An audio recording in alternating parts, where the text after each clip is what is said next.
اس میں آپ لوگ کو یہ بتانا ہے کہ علم کیمیا اور جتنی بھی سیکس کے ریلیٹڈ یعنی مردانہ امراض کے ریلیٹڈ جتنی بھی مرض ہیں امراض ہیں اور علم کیمیا ان دونوں کا آپس میں بڑا گہرا تعلق ہے۔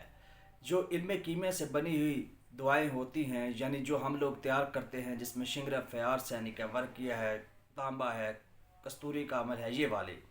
یہی والی چیزیں ان امراض میں تیر بہدف کا کام کرتی ہے، بہت زیادہ کام کرتی ہے اور پیٹنٹ ہوتی ہیں اور ان کے سائیڈ ایفیکٹ بھی بہت کم ہوتے ہیں۔ شرط ہے کہ ایک بنانے والا جاننے والا ان کی سائیڈ ایفیکٹس، ان کی بایولوجیکل ایکٹیویٹی سب چیزوں سے بخوبی واقف ہو، تو پھر آپ لوگ ان کو استعمال کر سکتے ہیں۔ اور اگر ایک بندہ پڑھا لکھا نہیں ہے، وہ ان کی ایکٹیویٹی کو نہیں جانتا، یہ کہاں پہ کام کرتی ہیں اور اس کے سائیڈ ایفیکٹ کیا ہو سکتے ہیں، ایک چیز کو فائدہ دے رہی ہے دوسری کو نقصان دے رہی ہے، تو ان لوگوں سے بالکل بھی یہ چیزیں آپ لوگ نہ استعمال کریں۔ یہ بات ذہن میں رکھ لیں، کبھی بھی کچھ سازی کی طرف نہ جائیں، ہمیشہ اس بندے کے پاس جائیں